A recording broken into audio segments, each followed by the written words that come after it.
The snow fell in silent sheets outside the hospital windows, blanketing the world in white as I finished my 12-hour shift. My scrubs clung to my body, still damp with sweat despite the December chill.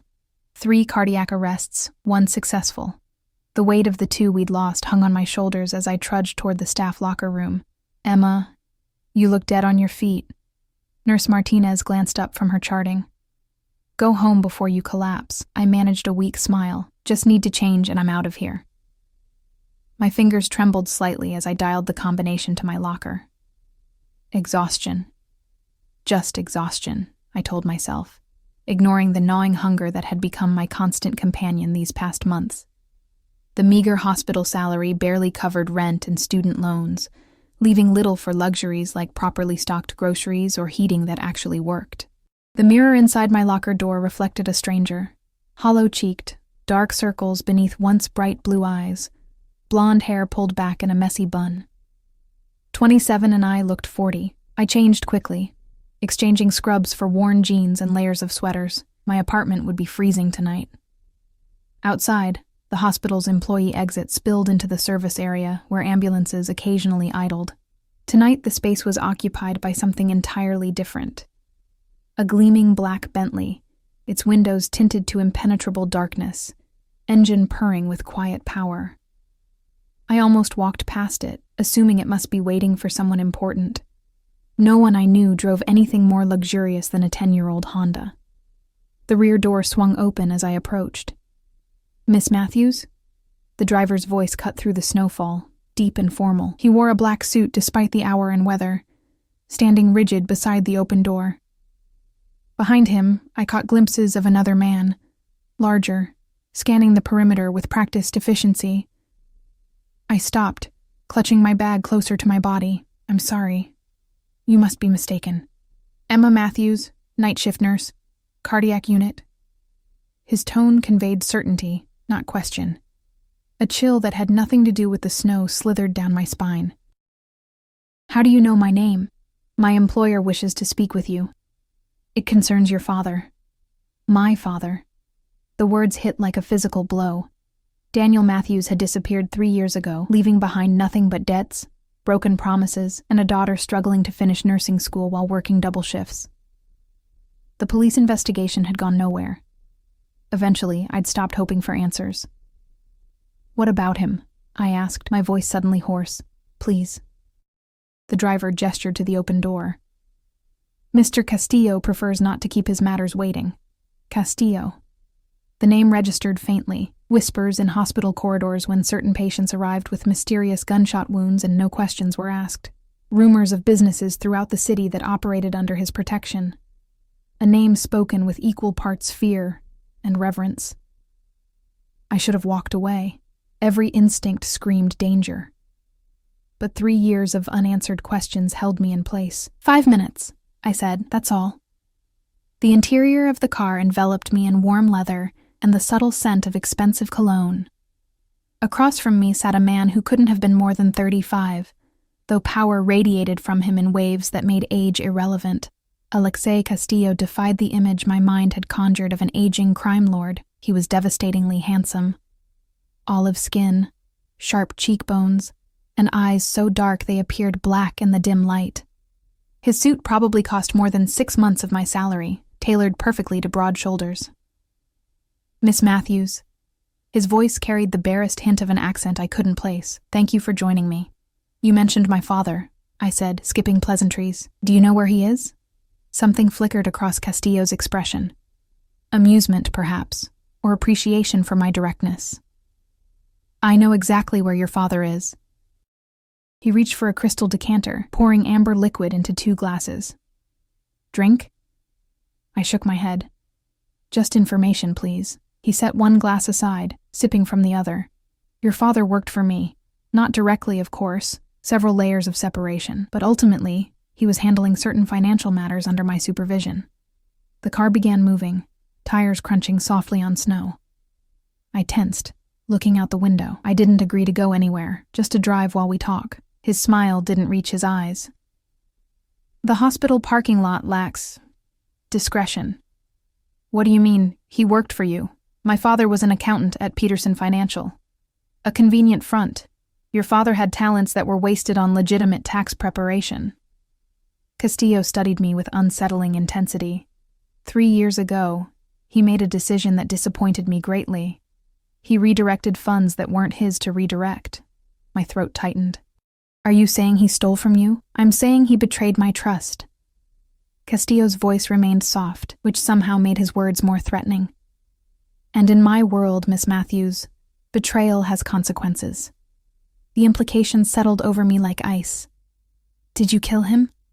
The question hung between us, filling the car's luxurious interior with sudden tension. Castillo didn't answer immediately, taking another measured sip of his drink. Your father is alive, he finally said. Currently enjoying an extended stay at a property I maintain in South America. The climate is significantly more pleasant than this. He gestured to the snowfall outside. Relief flooded through me, followed immediately by suspicion. If this is true, why tell me now? It's been 3 years. Castillo leaned forward slightly, closing some of the distance between us. Because it's time for your father's debt to be settled, and you're going to help make that happen. I don't have money, I said automatically. I can barely make rent. A laugh escaped him. Genuine, warm, entirely at odds with the situation. If I wanted money, Miss Matthews, I wouldn't be speaking with a hospital nurse who buys her clothes at Target. His eyes flicked over my worn sweater, missing nothing. No. What I require is something only you can provide. My heart hammered against my ribs. The car had entered an area of the city I didn't recognize. Old industrial buildings converted to high-end lofts, streets emptier and cleaner than my neighborhood. What exactly do you want from me? I asked, hating the tremor in my voice. Something quite simple. Castillo reached into his suit jacket and removed a small velvet box. When he opened it, a diamond ring caught the passing streetlights, scattering prisms across the car's interior. The stone was enormous, obscene in its opulence. I need a wife, Miss Matthews, temporarily. I stared at the ring, then at him, certain I'd misheard. Excuse me? A marriage. Purely for appearances, I assure you. His expression remained unreadable. I have certain business interests that would benefit greatly from the appearance of domestic stability. A 6-month arrangement, after which you'll be generously compensated and free to resume your life. Your father's debt will be considered paid in full, and he'll be free to return to the country. Though I'd suggest he settle somewhere other than Chicago. You can't be serious. I'm rarely anything but. Castillo closed the ring box with a soft snap. You'd want for nothing during our arrangement. Your financial worries would disappear. Think of it as a 6-month vacation from your current circumstances. The car slowed, pulling up alongside a renovated warehouse turned luxury apartment building. Through floor-to-ceiling windows, I glimpsed an elegant lobby with marble floors and a uniformed doorman. This is one of my properties, Castillo explained. You'd have the penthouse to yourself until the wedding. Security, privacy, every comfort. And if I refuse? His expression didn't change, but the temperature in the car seemed to drop several degrees. Then our conversation about your father takes a different direction, a threat, veiled but unmistakable. My father might be a thief who'd abandoned me, but he was still my father, the only family I had left after Mom died. Why me? I asked. You could have anyone. Precisely the problem. Castillo's eyes held mine. The women in my social circle have agendas, entanglements. You're unattached. No complications. No existing connections to my world. Perfect for what I need. And what happens after these 6 months? You'll just let me go? You'll leave after the wedding serves its purpose, he confirmed. With enough money to start a new life anywhere you choose. My word on that. I didn't trust his word, not for a second. But what choice did I have? My father's life hung in the balance, and something told me Alexei Castillo wasn't a man accustomed to hearing no.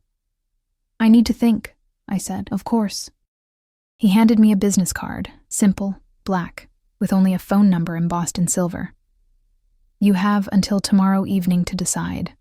The driver opened my door. We had somehow circled back to the hospital, snow still falling gently around us. One more thing, Miss Matthews. Castillo's voice stopped me as I was about to step out. This conversation remains between us. Involving authorities would have immediate repercussions. For your father, primarily. I nodded stiffly, stepping back into the cold night air. The Bentley pulled away silently, disappearing into the swirling snow like a phantom. My apartment felt smaller and shabbier than ever when I finally reached it an hour later. Water stains marked the ceiling, and the radiator clanked pathetically while producing minimal heat. I sat on my threadbare couch, still wearing my coat, turning Castillo's card over and over in my fingers. A temporary marriage to a man who radiated danger from every pore. A man who held my father hostage in another country. A man whose business dealings I could only imagine. Sleep eluded me entirely. By morning, exhaustion and practicality had made my decision. What was 6 months of my life compared to my father's freedom, compared to the crushing weight of poverty that had become my daily reality? I called the number at precisely 8 a.m. "I'll do it," I said when Castillo answered, his voice recognizable immediately. "But I have conditions." A pause then. "I'm listening." "I finish my shift rotation at the hospital. 2 more weeks. I won't leave them short-staffed." "Admirable, if inconvenient. Continue. I want proof my father is alive, and I want to speak with him. Arrangements can be made for a phone call. Video would be complicated given his location." I took a deep breath. "And when this is over, I want your guarantee that neither of us will ever hear from you again." Another pause. Longer this time. "That can be arranged. Anything else?" "Just one thing." I gripped the phone tighter. "No one gets hurt because of this arrangement. Whatever your business is, I won't be part of anyone getting hurt." Castillo's laugh was soft, almost gentle. "Your moral compass is noted, Miss Matthews. Report to the address where we stopped last night after your shift today. The penthouse will be prepared for you. I have 2 weeks left at... You'll continue working your shifts. The penthouse is merely more suitable for my future wife than your current accommodations. A car will be waiting for you." The line went dead before I could argue. I sat there, phone in hand, wondering what I had just agreed to. 6 months of my life in exchange for my father's freedom and financial security. 6 months pretending to be married to a man who made my skin prickle with equal parts fear, and something else I refused to acknowledge. Just until after the wedding, I whispered to myself, "Then I'll be free." I had no way of knowing then how profoundly wrong I was. No way of understanding that Alexei Castillo had claimed me the moment I stepped into his car, and that men like him never relinquish what they consider theirs. The wedding wasn't an endpoint, it was just the beginning. That night, as promised, a black SUV waited outside the hospital. Different vehicle, same imposing driver. He opened the door without speaking, and I stepped into my new life like a woman walking to the gallows. Back straight, eyes forward, heart pounding with the certainty that I had made a terrible, irreversible mistake. The penthouse was a different universe from the cramped apartment I'd left behind. Sprawling across the entire top floor of the building, it was decorated in a minimalist style that somehow still screamed money. Sleek furniture, dramatic art pieces, and floor-to-ceiling windows offering a panoramic view of Chicago's skyline. "Your new home, Miss Matthews," said the driver, setting down my embarrassingly small suitcase. "Mr. Castillo had the kitchen stocked. Security is posted in the lobby and private elevator. If you need anything, press 1 on any house phone." I stood in the center of the living room, feeling small and out of place. "When will Mr. Castillo be arriving?" "Mr. Castillo maintains his primary residence elsewhere. He'll visit when his schedule permits." The man moved toward the elevator. "Your bedroom is through the hallway, last door on the right. The closet has been prepared with appropriate attire." Before I could ask what appropriate attire meant, he was gone, leaving me alone in the silent opulence. I ventured down the hallway, past several closed doors, to the bedroom that was apparently mine. The space was larger than my entire apartment, dominated by a king-sized bed with crisp white linens. One wall was entirely glass, with electronic blinds that could be lowered for privacy. The attached bathroom featured a shower large enough for 4 people, and a soaking tub positioned to enjoy the city view. The closet, however, stopped me in my tracks. Calling it a closet was like calling the ocean a puddle. It was a full-sized room with built-in shelving, racks of hanging clothes, and an island in the center displaying jewelry and accessories. Every item still bore tags, designer names I'd only seen in magazines in my size. Dresses, blouses, jeans, shoes, lingerie, enough clothing for 3 women, all apparently mine now. A note lay on the island, handwritten on heavy cardstock. A proper wardrobe for Mrs. Castillo. The hospital uniforms remain yours, but these are for all other occasions. A. The presumption should have angered me. Instead, I felt a hollow sensation in my stomach as the reality of my situation settled in. I was a possession being prepared for display. I ran my fingers over a silk blouse that probably cost more than a month's rent. Tag still attached, pristine and waiting. My phone buzzed in my pocket, a text from an unknown number. Car will collect you at 8 p.m. Dinner with me. Wear something formal. Alexei. No, please. No question mark. Just a command, issued with the certainty of being obeyed. I showered in the palatial bathroom, wrapping myself in a towel so plush it felt like a cloud. Standing before the closet's overwhelming selection, I eventually chose a simple black dress, the least ostentatious formal option I could find. It fit perfectly, clinging to curves I'd almost forgotten I had after months of stress and irregular meals. At precisely 8 p.m., the elevator chimed. I expected the driver, but instead, Alexei Castillo himself stood in the doorway, impeccable in a charcoal suit. His eyes moved over me with methodical assessment. The dress suits you, he said finally, though we'll need to work on your nutrition. You're too thin. I swallowed the retort that formed automatically. This wasn't a relationship where I could snap back at perceived insults. Thank you for the clothes, I said instead, the words sticking in my throat. Necessity, not generosity, he corrected, gesturing me toward the elevator. You'll be seen with me. Appearances matter. The restaurant was exclusive, the kind of place with no prices on the menu and staff who materialized exactly when needed and disappeared when not. We were seated in a private alcove, partially screened from the main dining area, but with a clear view of the entire restaurant. I noticed Alexei chose a seat that put his back to the wall. You promised me proof about my father, I said, once the waiter had taken our order, or rather, after Alexei had ordered for both of us without consultation. Direct, as always. He reached into his jacket pocket and removed a folded newspaper. Today's edition of El Tiempo, Colombia's national paper. Next came a photograph showing my father, thinner, tanner, but unmistakably alive, holding the newspaper on what appeared to be a veranda overlooking lush mountains. He's in Colombia? I asked, studying the image for any signs of distress or manipulation, a property outside Medellin. Quite comfortable, though restricted. Alexei retrieved the photo and newspaper. You'll speak with him tomorrow. 10 minutes, not a second more. Thank you. The words came automatically, and I immediately hated myself for expressing gratitude to the man holding my father captive. A slight smile curved his lips. You're learning. Learning what? The appropriate dynamics of our arrangement.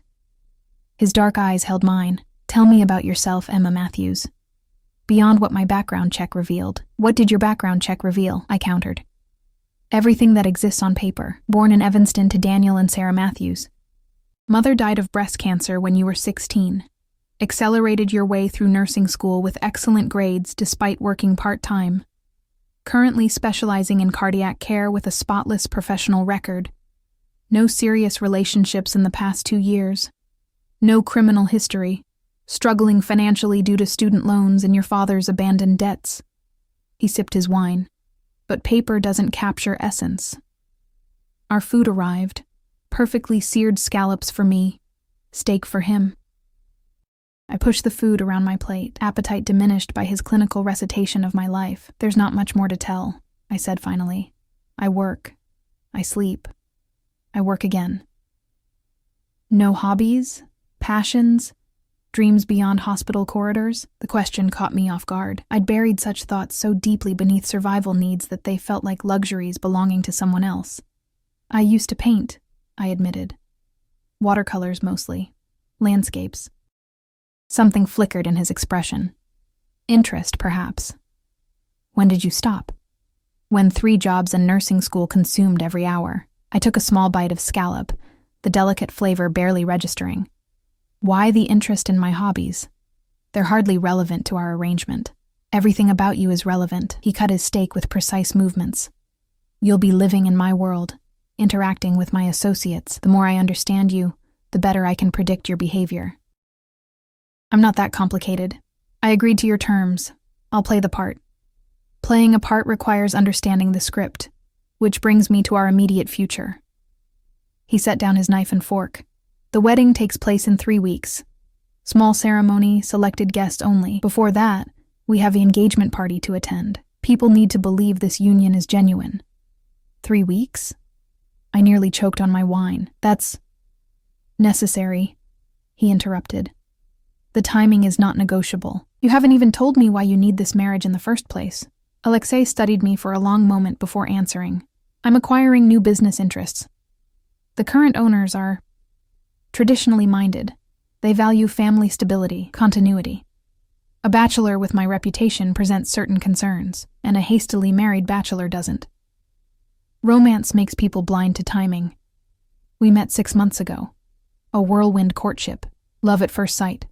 His mouth curved into a smile that didn't reach his eyes. You were so irresistible that I proposed after just 4 months.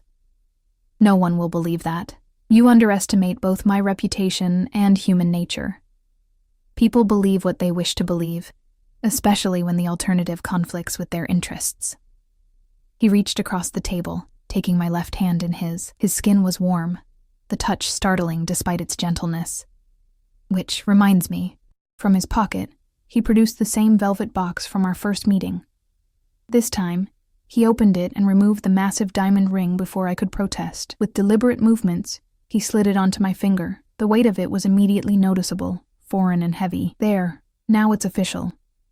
His thumb brushed over my knuckles, lingering a moment too long. You should know that from this moment, you're under my protection. My security team will accompany you to and from the hospital for your remaining shifts. You don't go anywhere unescorted. That's not necessary, I protested. I've managed on my own for years. His expression hardened. It's non-negotiable. You're mine now, at least in the eyes of the world. That makes you both valuable and vulnerable. The possessive declaration sent an unexpected shiver down my spine. I'm not yours. This is a business arrangement with an expiration date. Semantics. He released my hand and signaled for the check. We should discuss the rules. What rules? The boundaries of our arrangement. His voice lowered, though there was no one near enough to overhear. Rule 1.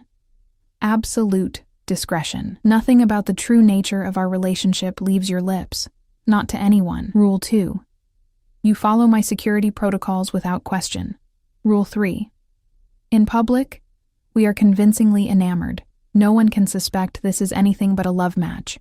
The server appeared with the check, which Alexei signed without looking at the amount. When we were alone again, I asked, "And what are your obligations in this arrangement?" His eyebrows raised slightly, as if surprised by my audacity.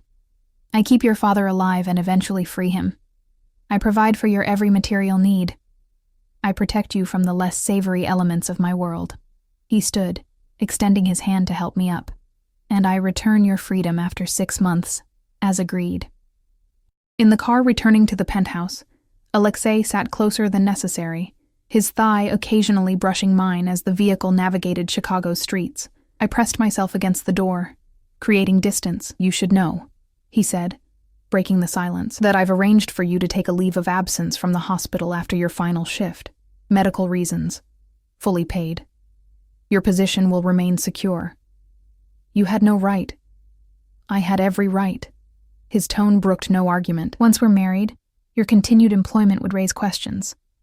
No wife of mine would work hospital shifts. For 6 months, I reminded him, after which I returned to my normal life. He didn't respond, staring out at the passing city lights. The silence felt weighted, dangerous. At the penthouse, he walked me to the private elevator. I expected, feared perhaps, that he would insist on coming up, but instead, he simply pressed the button for me. Tomorrow evening, 7 p.m. We're having dinner with business associates. Wear the emerald dress in your closet. As the doors began to close, he added, And Emma? The ring stays on at all times. Alone in the penthouse, I stood before the windows, watching the twinkling city below. The diamond on my finger caught the light, throwing prisms against the glass. I twisted it, feeling its unfamiliar weight, wondering what I'd gotten myself into. My phone rang. Unknown number. Heart racing, I answered. Emma? My father's voice, thinner than I remembered, crackled through the connection. Dad? Tears sprang to my eyes instantly. Are you okay? Are you hurt?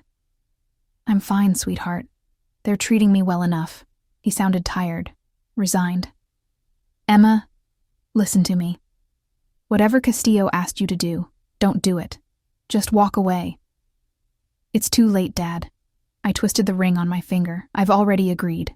A sharp intake of breath. No, Emma. You don't understand what kind of man he is. I understand enough. You stole from him. Now I'm paying your debt. What did he ask for? The fear in his voice was palpable. I hesitated, then decided truth was simpler. Marriage, temporary, for appearances. Oh, God. My father's voice broke. Emma, nothing is temporary with Alexei Castillo. What he claims, he keeps. He promised I could leave after the wedding serves its purpose, I insisted. But doubt crept in, cold and insidious. Promises mean nothing to men like him. My father's voice lowered urgently. Listen to me. I never stole from him. I discovered something I shouldn't have. Evidence of what he really does, who he really is. That's why he's keeping me here. Before I could respond, the line went dead. I redialed frantically, but a mechanical voice informed me the number was no longer in service. I sank to the floor, back against the cold window glass, the city lights blurring through my tears. My father's warning echoed in my mind, competing with Alexei's smooth assurances. I looked again at the ring on my finger. Not just jewelry now, but a shackle binding me to a man whose true nature I was only beginning to comprehend. Outside, snow began falling again, soft flakes swirling past the windows like silent witnesses to the bargain I had struck. In 3 weeks, I would become Mrs. Castillo in name. But something in Alexei's eyes when he'd slid the ring onto my finger suggested he had no intention of ever letting me go, regardless of what he had promised. 6 months. I just had to survive 6 months. Then freedom, for both my father and myself. At least, that's what I desperately needed to believe. The emerald dress hung on my body like liquid, the color vivid against my pale skin.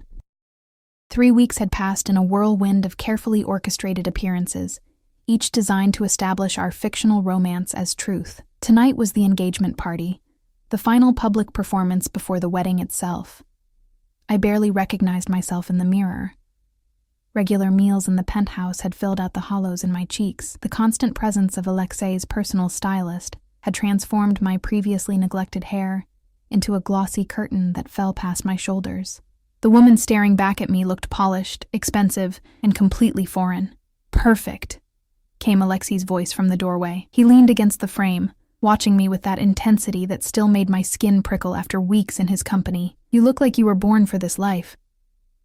Appearances can be deceiving, I replied, fastening a pair of diamond earrings, another addition to the growing collection of jewelry he'd provided. Isn't that the point of all this? He crossed the room, stopping behind me. Our eyes met in the mirror's reflection. Sometimes, what begins as deception becomes truth. His hand settled on my shoulders, warm and heavy. Are you ready? The guests will be arriving soon. I nodded, unable to form words with him so close. Over the past weeks, Alexei had maintained a careful physical distance, never crossing lines that would make our arrangement more complicated than it already was. But there were moments, like now, when something shifted in his eyes, something possessive and hungry that made my heart race with equal parts fear, and something I refused to name. The engagement party was being held in the penthouse's expansive living area, transformed by an army of event planners into an elegant reception space. Flowers arranged in dramatic displays, champagne flowing freely, catering staff moving discreetly among the gathering crowd. Remember, Alexei murmured as we prepared to greet the first guests. These people aren't just social acquaintances. Every person here has significance to my business interests. Every conversation has purpose. I know my role, I assured him. The script had been drilled into me over countless dinners and outings. Adoring fiancé, captivated by Alexei's charm and generosity, blissfully ignorant of the darker aspects of his empire. The elevator delivered the first wave of guests. Men in expensive suits accompanied by women dripping in jewels that made my borrowed diamonds seem modest in comparison. I plastered on a smile and took my position beside Alexei, his hand resting possessively at the small of my back. "Alexei, you sly devil," boomed a silver-haired man with a Russian accent. "When you said you'd found a bride, we thought perhaps you'd finally lost your mind. Now I see you've lost your heart instead." His appreciative gaze lingered on me a moment too long. "Victor." Alexei's voice carried warmth that didn't reach his eyes. "May I present my fiancée, Emma Matthews. Emma, Victor Petrov is an old family friend." I extended my hand, which Victor kissed rather than shook. "The pleasure is entirely mine," he said, still holding my fingers. "Our Alexei has always been so selective. You must be extraordinary to have captured him so completely." Alexei's hand tightened almost imperceptibly at my waist. "Emma is unique in every way," he said, smoothly extracting my hand from Victor's grasp. "She works miracles with cardiac patients, saving lives while stealing mine." The practiced line rolled off his tongue with convincing sincerity. I looked up at him with what I hoped appeared as adoration, rather than the complex tangle of emotions that actually churned within me. "You give me too much credit, darling." Victor's wife, at least 30 years his junior, appeared at his elbow, her smile tight and assessing. "How did you two meet?" she asked, the question innocent enough, but her tone suggesting she was looking for inconsistencies. "Through mutual acquaintances," Alexei answered smoothly. "At a hospital charity gala last fall." The lie was well rehearsed, complete with fabricated details we'd gone over repeatedly. I nodded, adding the personal touch we'd agreed upon. He donated an obscene amount of money just to speak with me for 5 minutes. "Worth every penny," Alexei said, bringing my hand to his lips in a gesture that sent an unexpected warmth through my body. As more guests arrived, I found myself separated from Alexei, drawn into conversations with curious women eager to discover how an ordinary nurse had captured Chicago's most eligible and feared bachelor. "It all happened so quickly," commented a sleek blonde whose name I'd already forgotten. "Alexei has never shown interest in settling down before." "When you know," I replied, with the breezy confidence of a woman secure in her relationship rather than one participating in an elaborate charade. "And you're not intimidated by his world?" asked another woman, this one older, with knowing eyes that missed nothing. "What aspect of his world do you mean?" I countered, careful to maintain the fiction that I knew only of Alexei's legitimate business ventures. She smiled thinly. "The power, the responsibilities, the expectations that come with being Mrs. Castillo." Before I could formulate a response, a warm arm slipped around my waist. "I hope you ladies aren't interrogating my fiancé too severely," Alexei said, his tone light, but with an undercurrent of warning. "Just girl talk," said the older woman, raising her champagne glass in a silent toast. "She's delightful, Alexei, a refreshing change from your usual companions. She's nothing like anyone who came before," he agreed, his eyes finding mine with an intensity that made the room seem to fade around us. For a moment, the performance felt dangerously close to reality. The evening progressed in a blur of introductions and carefully navigated conversations. I sipped champagne sparingly, aware of the need to maintain absolute control. Throughout it all, Alexei remained attuned to my location, even when across the room, his gaze finding me periodically as if to assure himself of my presence. It was during a rare moment alone, as I slipped into the kitchen for a brief respite from the performance, that I encountered a face I hadn't been introduced to. A man with cold blue eyes, and an air of danger different from but equal to Alexei's. "So you're the bride," he said, leaning against the counter as staff moved around us. "Interesting choice." "I'm sorry, I don't think we've met," I replied, immediately on guard. "Marco Vega." He didn't offer his hand. "Alexei and I have overlapping interests." "I see. Are you a business associate?" Marco's smile didn't reach his eyes.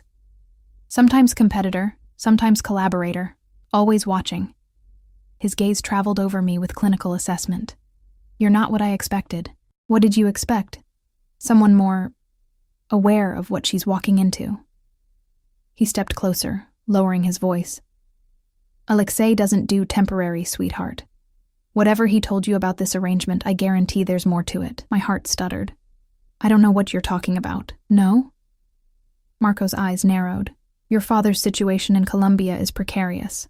Did Alexei mention that the property where he's staying belongs to me, not him? That your daddy's continued comfort depends entirely on my goodwill? The blood drained from my face. What do you want? Smart girl, cutting to the chase. Marco glanced toward the doorway. I want you to remember that Alexei Castillo isn't the only power player in this game. When the time comes, and it will, remember who really holds your father's leash. Before I could respond, a shadow fell across the doorway. Alexei stood there, his expression pleasant but his eyes murderous as they fixed on Marco. Vega, he said, voice deceptively soft. I don't recall seeing your name on the guest list. Marco straightened, smiling easily. I was in the neighborhood. Thought I'd congratulate the happy couple personally. He nodded to me. Your fiancé is charming, Castillo. Hold tight to this one. The tension between the men was palpable, crackling in the air like electricity before a storm. Alexei moved to my side, his arm around me possessive, territorial. Emma, he said, not taking his eyes off Marco. Would you mind checking on the caterers about the dessert service? I need a moment with Mr. Vega. It wasn't a request. I slipped from his grasp, heart pounding as I left the kitchen. Instead of finding the caterers, I pressed myself against the wall just outside the door, straining to hear their conversation. Stay away from her. Alexei's voice had lost all pretense of civility. Touchy, aren't we? Marco's tone was amused. I'm just curious about the woman who finally tamed the notorious Alexei Castillo, especially when she appeared so suddenly, right when you need to present a stable image to the Colombians. My personal life is not your concern. It is when it intersects with my business interests. Does she know what you're really using her for? Does she know about Bogota? A sound of movement, something hitting the counter hard. Alexei's voice, lower now, threatening. Mention Bogota again, and our arrangement regarding her father ends permanently. Are we clear? Marco laughed softly. Crystal clear. But remember, Alexei, I've known you too long to believe this marriage is just about business optics. You don't share your space, yet she's living in your penthouse. You don't tolerate attachments, yet you're parading her around like a prize. Whatever game you're playing, I don't think even you understand the rules anymore. I backed away quickly as footsteps approached the door, busying myself with a passing server just as the men emerged. Marco nodded to me with a knowing smile before departing. Alexei's face was a mask of controlled fury as he returned to my side. What did he say to you? He demanded quietly. Nothing important. I lied. Just introducing himself. Alexei's eyes searched mine, clearly not believing me, but unwilling to press the issue with guests nearby. Stay away from him, Emma. Marco Vega is dangerous in ways you can't imagine. More dangerous than marrying a man like you. The words slipped out before I could stop them. Instead of anger, something like appreciation flickered in his expression. At least with me, you know the terms of the danger. His fingers intertwined with mine, the gesture possessive. 2 more hours, then our guests will leave. You're doing exceptionally well. The remainder of the evening passed in a haze of forced smiles and champagne. By the time the last guest departed, my face ached from maintaining the facade. I kicked off my heels the moment the elevator doors closed behind Victor and his wife, the last to leave. Finally, I breathed, sinking onto the sofa and massaging my feet. Alexei loosened his tie, watching me with an unreadable expression. You impressed them, even Victor's wife, and she despises everyone. Good. One performance closer to the end of our arrangement. I reached for the ring, intending to remove it now that no one was watching. Leave it on, Alexei said sharply. There's no one here to see. I'm here. He poured himself a drink from the bar, and it stays on until our agreement concludes. I sighed, too tired to argue. Fine. What was that with Marco Vega? And what's in Bogota that I should know about? Alexei stilled, glass halfway to his lips. You were eavesdropping. I was protecting my interests. If my father's situation is more complicated than you've led me to believe, your father is fine as long as you fulfill your end of our bargain." He set down his glass with controlled precision. Marco was attempting to create discord. It's what he does. Was he lying about owning the property where my father is staying? A muscle ticked in Alexei's jaw. "No, our business arrangements are complex. But your father's situation remains under my control. And Bogota is none of your concern." His tone left no room for argument. "You agreed to play a role, Emma, not to become involved in my business affairs." I stood, suddenly angry. "I agreed to a temporary marriage to save my father. If there's more to this arrangement than you've disclosed, I deserve to know." Alexei crossed the room in 3 long strides, stopping inches from me. This close, I could smell his cologne, feel the heat radiating from his body. "There are aspects of my world you're safer not knowing," he said, voice dangerously soft. "Trust that I'm protecting you by keeping certain information compartmentalized." "Trust?" I laughed bitterly. "You're holding my father hostage. You've forced me into a fake engagement. Trust isn't exactly the foundation of our relationship." Something flickered in his dark eyes. Hurt, perhaps, quickly masked by iron control. "The wedding is in 5 days. After that, the most difficult part of our charade will be complete." His hand rose, fingers brushing a strand of hair from my face with unexpected gentleness. "You should rest. Tomorrow we have the final fitting for your dress." The sudden shift in his demeanor left me off balance. "Alexei," I said, holding my ground despite his proximity. "Whatever game you and Marco Vega are playing, don't make my father a pawn in it. Your father made himself a pawn the moment he accessed files he had no business seeing." Alexei's fingers trailed down my cheek, coming to rest beneath my chin. "But you're no pawn, Emma Matthews. Never make the mistake of thinking you are." Before I could process his words, he leaned down and pressed his lips to mine. Our first kiss, brief but deliberate, sending an electric current through my body that left me frozen in shock. "Get some sleep," he murmured, stepping back. "The staff will clean up in the morning." He turned and walked toward the elevator, leaving me standing in the middle of the empty party, fingers pressed to lips that still tingled from his touch, mind racing with questions I was increasingly afraid to have answered. As the elevator doors closed behind him, I sank back onto the sofa, surrounded by the remnants of our fraudulent celebration.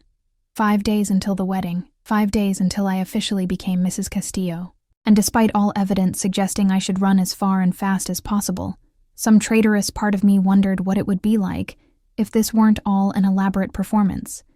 If the possessive gleam in Alexei's eyes when he looked at me were genuine. If that kiss had been born of desire rather than calculation. Dangerous thoughts. Especially since Marco Vega's warning continued to echo in my mind. Alexei doesn't do temporary. The diamond on my finger caught the light, winking at me like it knew secrets I had yet to discover. Secrets that might prove Marco right. That once Alexei Castillo claimed something, he never let it go. The morning of my wedding dawned crisp and clear, sunlight spilling through the penthouse windows and golden ribbons that belied the turmoil inside me. 5 weeks ago, I had been a nurse struggling to pay rent. Today, I would become the wife of one of Chicago's most feared men. "Arms up," instructed the stylist, lifting the custom wedding gown over my head. The silk settled against my skin like water, cool and fluid. 2 assistants immediately began fastening the long row of tiny pearl buttons that ran down my spine.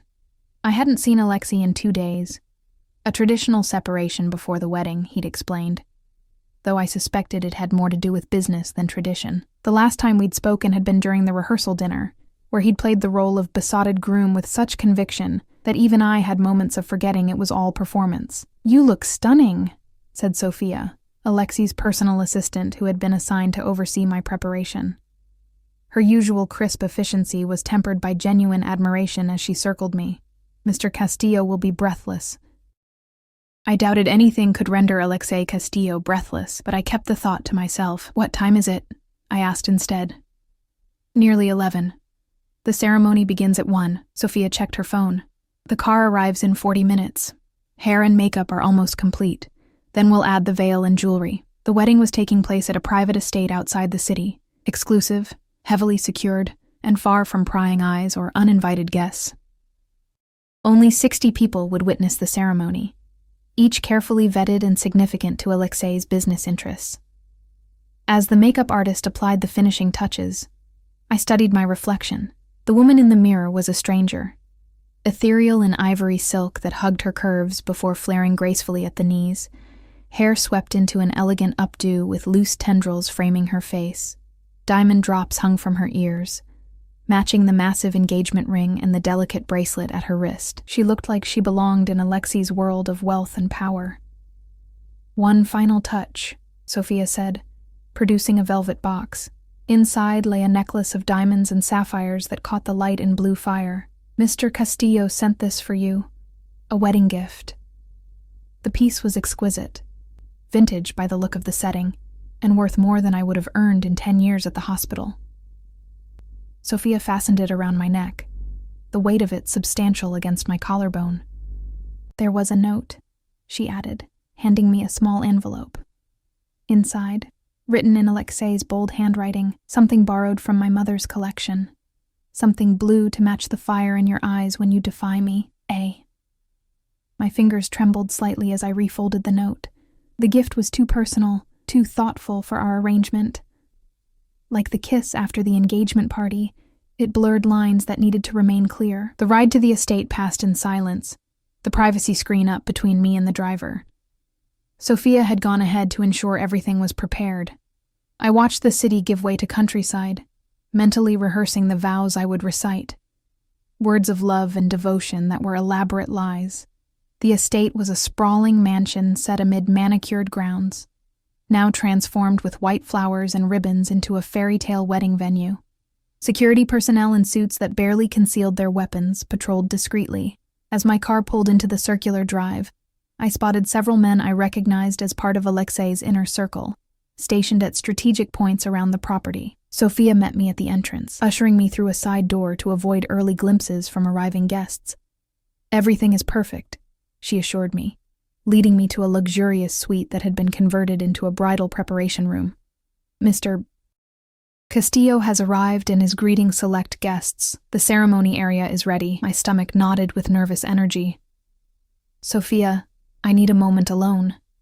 She hesitated, then nodded. 10 minutes. Then we need to be in position. When the door closed behind her, I sank onto a velvet chaise, careful not to wrinkle the gown. The room's window overlooked the ceremony area, white chairs arranged in neat rows, an arbor dripping with flowers, string quartet setting up beside a small reflecting pool. It was beautiful, tasteful, and entirely surreal. My phone, a new secured device Alexei had provided, buzzed with a message. "Unknown number. They're moving your father. Tonight. Whatever Castillo promised, it's happening now. Be prepared. Marco Vega." It had to be.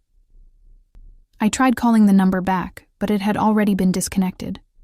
Before I could process the implications, a soft knock came at the door. "Emma?" Sophia's voice. "It's time." The ceremony was a blur, faces turning as I walked down the aisle alone. No father to give me away, a detail that felt cruelly ironic. Alexei waiting at the arbor looking devastating in a black tuxedo, his expression softening in apparent wonder as I approached. For something arranged purely for appearances, no detail had been overlooked. The vows we exchanged were personalized. Romantic without being maudlin, Alexei's hands remained steady as he slid the platinum band onto my finger, while mine trembled slightly as I performed the same action. When the officiant pronounced us husband and wife, Alexei's kiss was gentle but possessive, lingering just enough to elicit approving murmurs from the assembled guests. "You're trembling," he whispered against my ear as we turned to face our audience as husband and wife. "Good acting," I whispered back, forcing a radiant smile. His arm tightened around my waist. "You're magnificent," he said. And for a disorienting moment, I couldn't tell if he was still performing or expressing genuine admiration. The reception that followed was lavish but intimate, a 5-course meal served in the estate's grand ballroom, followed by dancing under crystal chandeliers. Alexei remained at my side throughout, his hand often at the small of my back, possessive and guiding. To anyone watching, We appeared deeply in love, exchanging glances, laughing at private jokes, moving together as if we'd been partners for years, rather than reluctant collaborators for weeks. "You should eat something," Alexei murmured during a moment between conversations. "You've barely touched your plate." "I'm not hungry," I replied, eyes scanning the room for any sign of Marco Vega among the guests. He wasn't there, either not invited or deliberately keeping his distance. "What's wrong?" Alexei's perception was unnervingly acute. "Something's changed since this morning." I met his gaze, searching for deception. "They're moving my father tonight." His expression remained carefully neutral, but a muscle ticked in his jaw. "Who told you that? Does it matter? Is it true?" Alexei glanced around, ensuring no one was within earshot. "Yes. It was always the plan. Once the wedding was complete, your father would be relocated to ensure his safety during the next phase." "Next phase?" My fingers tightened around my champagne flute. "What next phase? Our agreement was that he would be released after the wedding. And he will be. But these things require careful timing and coordination." Alexei's hand covered mine, ostensibly affectionate but effectively stopping me from causing a scene. "This isn't the place for this conversation, Emma." "When is the place? You've been evading my questions for weeks." I kept my voice low, but couldn't hide the anger. "I fulfilled my part of the bargain. I married you. Now I want my father free." Alexei's dark eyes held mine, something unreadable shifting in their depths. "And you'll have what you want. But there are complications that have arisen. Vega's interference being one of them. What does Marco Vega have to do with my father?" "Later," Alexei said firmly, as Viktor Petrov approached our table. "For now, be my wife." The rest of the reception passed in a haze of forced smiles and mechanical responses. I danced with Alexei, my body going through the motions while my mind raced with possibilities. If my father was being moved tonight, it created both risk and opportunity.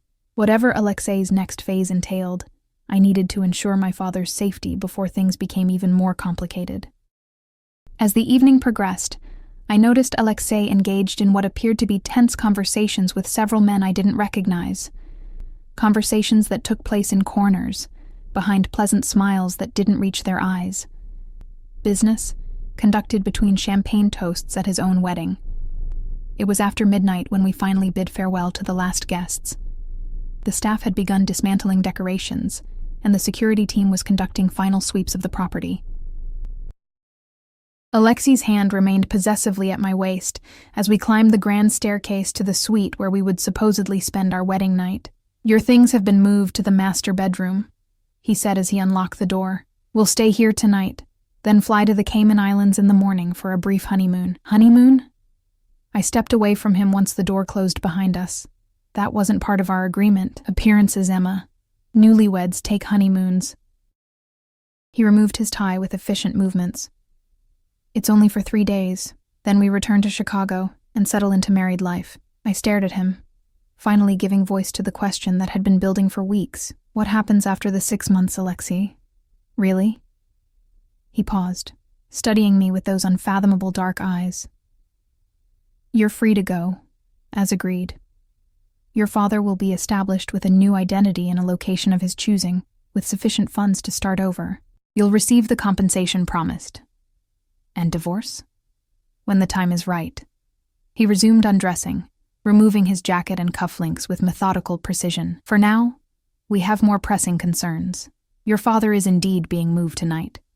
Marco Vega has been trying to leverage his position to gain advantage. I need to ensure the transfer happens according to my terms, not his." I sank onto the edge of the bed, suddenly exhausted. "I don't understand any of this. What does Marco want? What do you want? Why is my father so important?" Alexei was silent for a long moment, as if weighing how much to reveal. Finally, he sat beside me, careful to maintain a small distance between us.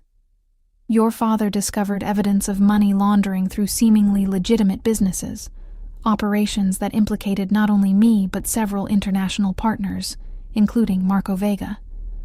But what he found went deeper than financial crimes. There were records of other activities, things that would interest federal authorities on multiple continents." "So he is a hostage to your criminal empire," I laughed bitterly. At least be honest about that much. He's alive because of me, Alexei countered, voice hardening. Others wanted him eliminated immediately. I argued for containment instead, and then used him to force me into this arrangement. I gestured at my wedding dress, still immaculate despite the long day. What was so important about marrying me? The business story is wearing thin, Alexei. No one needs a wife this badly for business optics. His eyes locked with mine, intensity radiating from him in almost palpable waves. The first time I saw you, really saw you, not just a photograph in a file, was 6 months ago. You were leaving the hospital after a double shift. It was raining. You gave your umbrella to an elderly patient who was waiting for transport. The memory surfaced hazily, a rainy evening. An old man with trembling hands. My impulse to ensure he stayed dry while waiting for his ride. You were watching me. I was there regarding another matter. But I noticed you. Your compassion. Your quiet dignity despite obvious exhaustion. I had you investigated out of curiosity. Discovered your connection to Daniel Matthews. It seemed fortuitous. Fortuitous? Anger flared hot in my chest. You've been manipulating my life for 6 months? I've been protecting you, he corrected. Your father's activities put both of you in danger. Marco Vega and others would have eliminated both of you to tie up loose ends. I prevented that. By keeping him prisoner and forcing me to marry you. I stood, needing distance from him. That's not protection, Alexei. That's control. Yes. The simple admission caught me off guard. I wanted you. The situation with your father provided leverage. I'm not a good man, Emma. I don't pretend to be. The confession hung in the air between us. I stared at him, trying to reconcile the calculated manipulation with the man who had looked at me with genuine wonder as I walked down the aisle, who had noticed me giving away an umbrella in the rain 6 months ago. What happens now? I finally asked. Tonight, with my father. Now, we maintain appearances. Alexei stood, approaching me with measured steps. We're newlyweds. The estate staff expects us to retire for the night together. Meanwhile, my most trusted men are overseeing your father's relocation from Colombia to a secure location in Panama. And tomorrow? Tomorrow we fly to the Caymans as planned. 3 days there, maintaining our cover while things settle, then back to Chicago. I shook my head, a bitter laugh escaping me. And I'm just supposed to trust you? After learning you've been manipulating me for months? Alexei reached out slowly, his fingers brushing my cheek in a gesture so gentle it made my breath catch. Trust that I want you safe. Trust that I will keep my word regarding your father's freedom. His thumb traced my lower lip. The rest is more complicated. The air between us seemed to charge with electricity. Despite everything, the lies, the manipulation, the danger, my traitorous body responded to his proximity, to the intensity in his gaze. I need to change, I said abruptly, stepping away from his touch. This dress weighs a ton. Alexei nodded, allowing me the escape. The bathroom is through there. Your things are in the closet. I'll give you privacy. In the massive marble bathroom, I stared at my reflection. Still the stranger in white silk, diamonds at my throat, but now with the addition of a platinum wedding band beside the engagement ring. Mrs. Castillo. The name felt foreign, dangerous.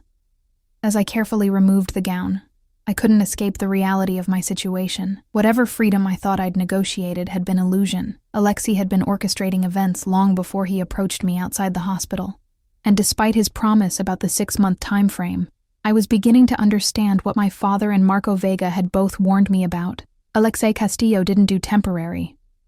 The question remaining was what I would do with that knowledge, and whether the complex feelings developing within me would lead to my salvation or my downfall. 3 months into our marriage, the lines between performance and reality had begun to blur, like watercolors bleeding into one another. Life as Mrs. Castillo settled into a rhythm I never expected. Complex, dangerous, and increasingly difficult to imagine abandoning. The Cayman Islands honeymoon had extended from 3 days to 2 weeks, with Alexei conducting business remotely while I adjusted to my new reality. We shared meals, conversations, and eventually the same bed. though Alexei maintained physical boundaries that both frustrated and relieved me. We returned to Chicago as a united front, presenting the image of newlywed bliss while privately navigating the complicated truth of our arrangement. On this particular evening, I stood at the penthouse windows watching snow blanket the city, almost exactly like the night Alexei had first approached me, though everything else had transformed beyond recognition. My phone chimed with the secure messaging app Alexei had installed. A video call from a number I'd come to recognize over the past months. "Dad," I answered, relief washing through me at the sight of his face. He looked healthier than in previous calls. Tanned, less gaunt. "How are you feeling?" "Better every day." He adjusted the camera, revealing a veranda overlooking a tropical garden. "The doctors here are excellent. Lung capacity improving, they say."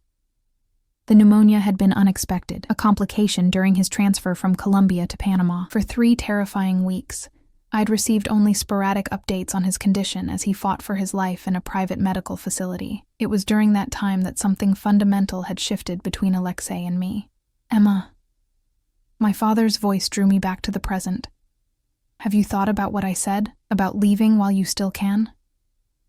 I glanced toward the bedroom, making sure Alexei wasn't within earshot. "It's not that simple anymore, Dad." "It never is with men like him." My father's expression darkened. "The longer you stay, the harder it becomes to leave. Trust me, I know. Alexei isn't keeping me prisoner." The words felt both true and false simultaneously. "And he's arranged for your care, your recovery. Because it gives him leverage over you," my father countered. "Emma, listen to me. The documents I found, the reason I'm in this situation, they contained evidence of things you can't imagine. Castillo isn't just some businessman with shady connections. He's..." The call suddenly ended, the screen going black. I tried calling back immediately, but the connection failed repeatedly. With growing unease, I checked the encrypted email account Alexei had set up for communication with my father. Nothing new. "Problem?" Alexei's voice came from behind me, making me jump. He stood in the doorway to our bedroom, casually elegant in a charcoal sweater and tailored slacks, watching me with those perceptive eyes that seemed to miss nothing. "The call with my father cut out," I said, deciding honesty was safer than being caught in a lie. "I can't reconnect." Alexei crossed to the bar, pouring himself a measure of scotch. "The secure connection sometimes experiences delays. Try again tomorrow." Something in his tone raised my suspicions. "Did you terminate the call?" He turned to face me, expression neutral. "Why would I do that?" "Because my father was about to tell me something you don't want me to know." A slight smile curved his lips. "After 3 months as my wife, you still think I'd be so clumsy?" He approached, handing me a glass of wine I hadn't asked for, but accepted anyway. "Your father's connection likely dropped because of the storm system moving through Panama. Nothing more sinister than weather." I wanted to believe him. Part of me, a growing part, did believe him. But doubt lingered, nurtured by my father's persistent warnings and the glimpses I'd caught of Alexei's business operations. "We need to discuss the 6-month timeline," I said, changing tactics. "We're halfway through our agreement." Alexei's expression shifted subtly, a tightening around his eyes. "Is living as my wife so unbearable that you're counting the days?" The question caught me off guard with its hint of vulnerability. "That's not what I meant. I just need clarity." He studied me for a long moment, then set down his glass and crossed to the windows where I stood. Chicago sprawled beneath us, lights twinkling through falling snow like stars captured in a glass dome. "The situation has evolved since our original agreement," he said finally. "Marco Vega's interference, your father's illness, certain business developments, you're extending the timeline. It wasn't a question. I'm suggesting we reassess what both of us want." He turned to me, close enough that I could feel the heat radiating from his body. "These past months, have they been only performance for you, Emma?" My heart accelerated traitorously. "Don't do that," I said, voice low. "Don't pretend this is about feelings when it's about control. Is it impossible that it could be both?" His hand rose to my face, fingers tracing my cheekbone with feather-light precision. "I've watched you these past months. How you've adapted to my world, how you've learned to navigate its complexities, how you look at me when you think I don't notice."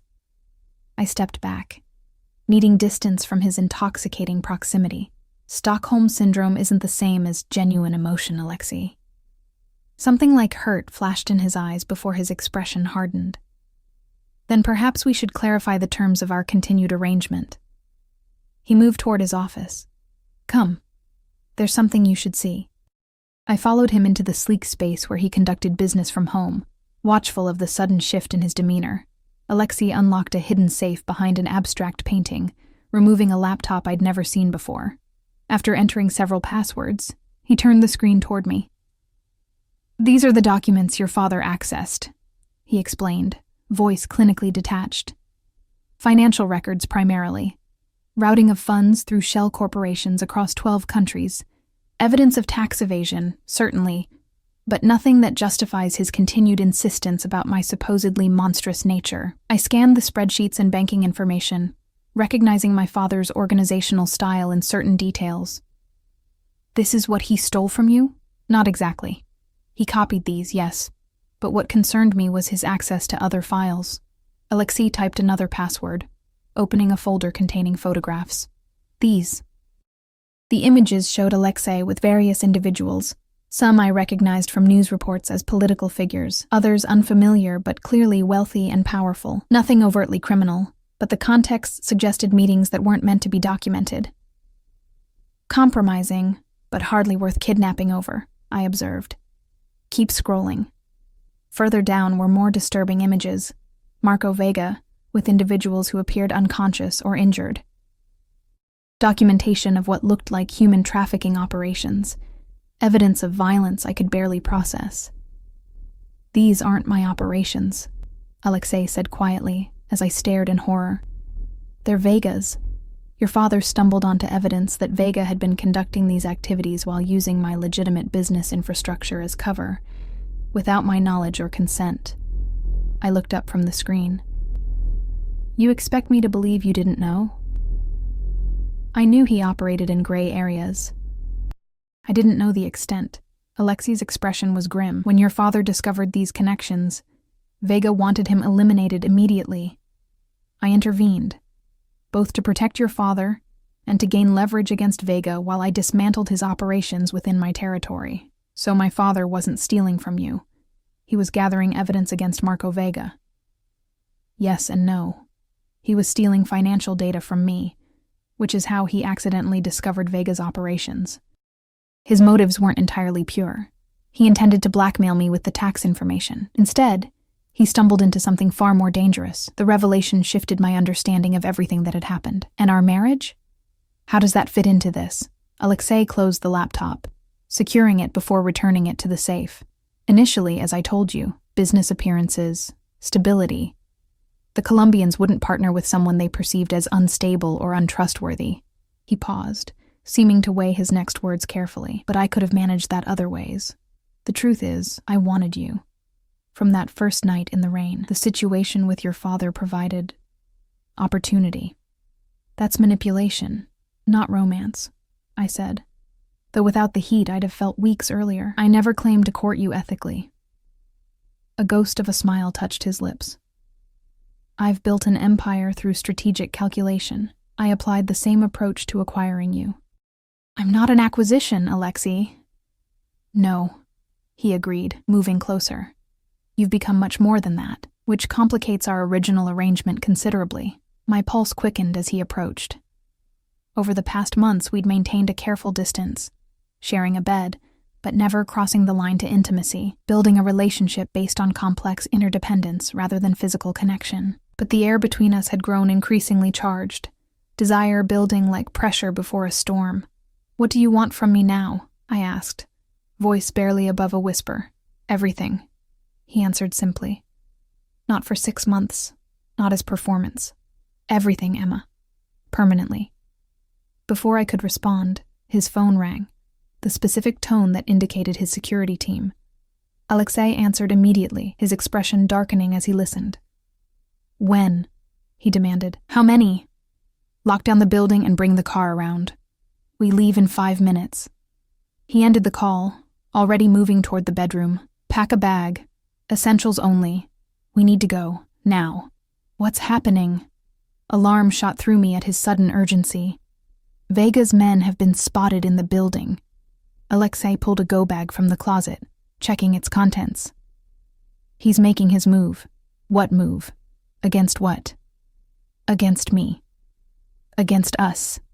He grabbed my shoulders, intensity radiating from him. Listen carefully. Marco Vega has been losing territory and influence for months, as I've systematically dismantled his operations. The marriage, our marriage, solidified alliances that further weakened his position. He's desperate, which makes him dangerous. Understanding dawned with sickening clarity. My father is secure, Alexei assured me. I moved him to a different facility 2 days ago, precisely because I anticipated Vega might try to use him as leverage. Relief flooded through me, followed immediately by renewed fear, as the penthouse security system emitted a soft warning tone. Alexei reacted instantly, pulling me toward a concealed panel in the bedroom wall. Emergency exit, he explained, pressing his palm to a hidden scanner. It leads to a secure elevator that connects to underground parking. As the panel slid open, the main elevator chimed. Someone arriving at the penthouse. Alexei's expression hardened as he drew a gun from beneath his jacket. Go, he ordered, pushing me toward the hidden passage. The elevator is already activated. It will take you to the garage level where Dmitri is waiting.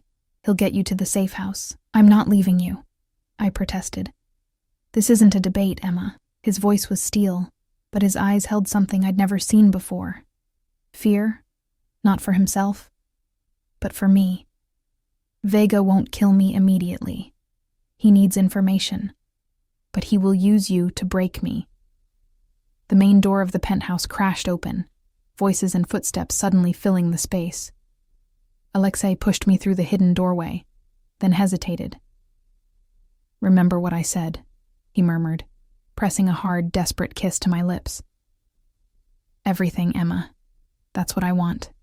When this is over, I want everything. Before I could respond, he closed the panel, sealing me into the narrow passage. Through the wall, I heard shouting, then Alexei's calm voice cutting through the chaos. The hidden elevator arrived silently, doors sliding open to provide escape. I stood frozen, torn between self-preservation and the sudden, overwhelming certainty that I couldn't leave him behind. Not now. Not after everything. The decision crystallized with startling clarity.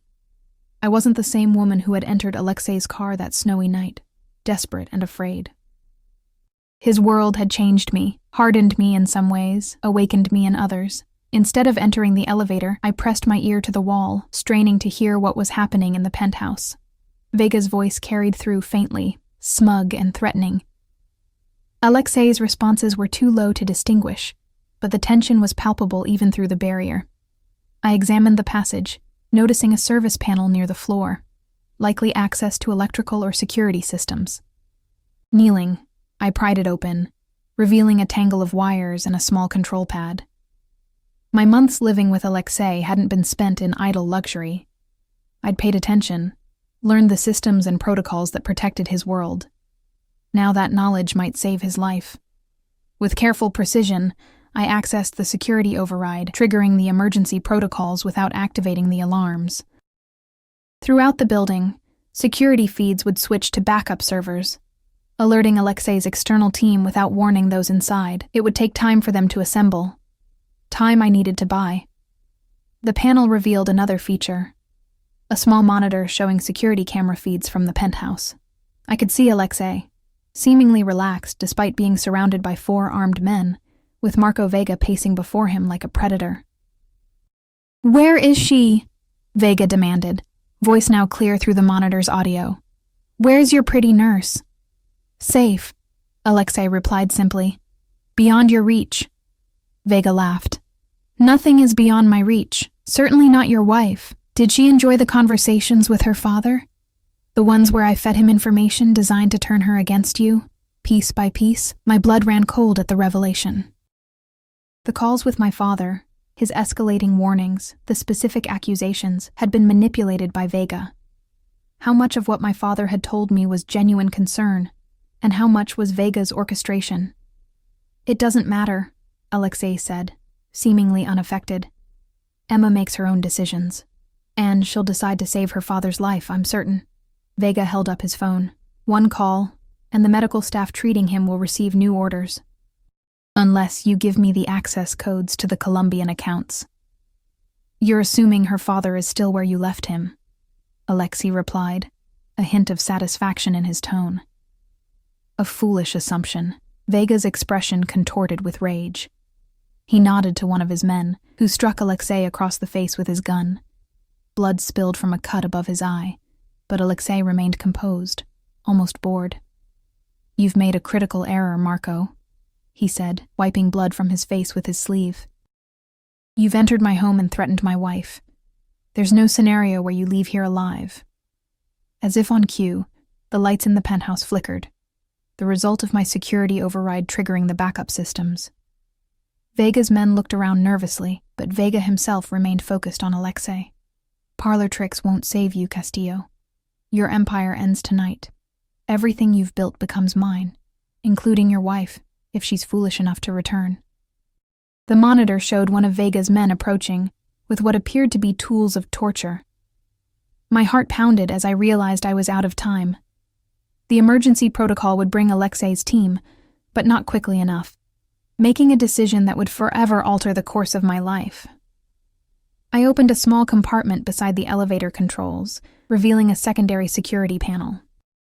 This one required Alexei's personal code, a sequence I'd memorized weeks ago when he'd entered it. Believing I wasn't paying attention, the code activated a final safety measure: gas delivery through the penthouse ventilation system. Not lethal, but disabling. I had 20 seconds before it deployed. Moving swiftly, I took the gun from the emergency box beside the elevator, positioned myself at the hidden door's release mechanism, and began counting down. At 0, I heard the soft hiss of gas entering the main room, followed by confused shouts and coughing. I pressed the door release and slipped back into the bedroom, gun raised and a scarf pressed to my nose and mouth. Moving silently through the penthouse, I found chaos in the main room. Vega's men disoriented and struggling to breathe. Alexei already leveraging the confusion to free himself from his captors. Our eyes met across the room. Something passed between us: understanding, partnership, a commitment beyond contracts or coercion. Without hesitation, I fired at the man nearest Alexei, hitting him in the shoulder. Alexei immediately seized the opportunity, disarming another guard and taking control of the situation with brutal efficiency. Within moments, Vega's men were incapacitated. Only Vega himself remained semi-conscious. Staggering toward the elevator, Alexei intercepted him with cold precision, driving him to the floor with a calculated blow. "Emma," Alexei said, breathing heavily but otherwise composed, despite the blood on his face. "You should have gone to the safe house." "And leave you to handle this alone?" I kept my gun trained on Vega. "We're partners, aren't we? Isn't that what marriage means?" A smile, genuine, warm, transformed Alexei's face. "Yes," he said simply. "That's exactly what it means." The elevator chimed, delivering Alexei's security team, who quickly took control of the prisoners. As the penthouse filled with his men, Alexei pulled me into the quiet of his office, examining me with urgent concern. "Are you hurt?" His hands moved over me, checking for injuries. "I'm fine." I set the gun down on his desk. "But we need to talk about my father. About Vega's manipulation of our communications." Alexei nodded grimly. "Vega has been feeding him selective information, exploiting his concerns to turn you against me. Some of what he told you was truth, some carefully crafted lies. And where does that leave us?" I asked, the question encompassing far more than just the immediate situation. Alexei took my hands in his gaze intense. "That depends entirely on what you want, Emma. Our original agreement has been complicated by circumstances neither of us anticipated, including feelings neither of us anticipated," I added quietly. His eyes darkened. "Yes. You said you want everything," I reminded him. "Permanently." I meant it. His voice was rough with emotion. "But I won't hold you to an arrangement that began with coercion. When this is finished, when Vega is dealt with and your father is secure, you'll have a choice. Stay as my wife, my true partner in every sense, or take your freedom with my blessing." The offer, A genuine choice after months of having none, was perhaps the most sincere declaration of feeling Alexei could make. In his world of power and control, giving me the freedom to choose was his version of love. And my father? Will be free regardless of your decision, Alexei promised. His security is being arranged independently of our situation. New identity, comfortable funds, freedom to go wherever he chooses, with protection that will remain in place whether you stay with me or not. I studied his face, the sharp angles, the dark eyes that had once terrified me, and now held me captive in an entirely different way. When I walked into your car that night, I thought I was making a temporary sacrifice to save my father. I never imagined that you could come to care for a monster. His smile was self-deprecating, that I could find myself in the middle of a war between criminal empires, holding a gun and choosing a side. I corrected. That the side I'd choose would be yours. That somewhere between fear and obligation, I'd find something I wasn't looking for. Understanding dawned in his eyes. And what was that, Emma? A home, I said simply. Complicated, dangerous, but mine all the same. With you, the admission hung between us, changing everything. Alexei's hand came up to cup my face, his touch gentle despite the violence those same hands had enacted minutes earlier. Stay, he whispered. Not for 6 months. Not because of your father. Stay because you want to. Stay because this world we've built between us, imperfect as it is, matters to you as it does to me. In answer, I closed the distance between us, pressing my lips to his in a kiss that contained my decision. The taste of blood mingled with desire as his arms encircled me, pulling me against him with the desperation of a man who had nearly lost everything. When we finally broke apart, breathless, I saw a future unfolding that I'd never imagined for myself. Complex, shadowed, but illuminated by a connection that had transcended its coercive beginnings. We need to move quickly, Alexei said, though his hands remained at my waist. Vega's organization will retaliate once they realize he's been captured. The safe house, then arrangements for your father. And after that? I asked. His eyes held mine, filled with a promise I now believed. After that, we build something real from what began as pretense. Together. 6 months earlier, I had entered Alexei Castillo's car believing I would leave after the wedding, that my captivity had an expiration date, that freedom waited on the other side of a temporary arrangement. I had been wrong. There would be no leaving, no returning to the life I'd known before. But as Alexei led me from the penthouse, his hand firm in mine, his men securing our path, the weight of his ring on my finger no longer feeling like a shackle but a choice, I realized that sometimes captivity and freedom were not opposites, but different faces of the same complex truth. I had entered a cage of Alexei's making, only to discover that I had become its keeper. And in that paradox, I had found a home I never knew I wanted, with a man whose darkness matched and balanced my light. The Mafia boss had never let me go. But somewhere along the way, I had stopped wanting him to,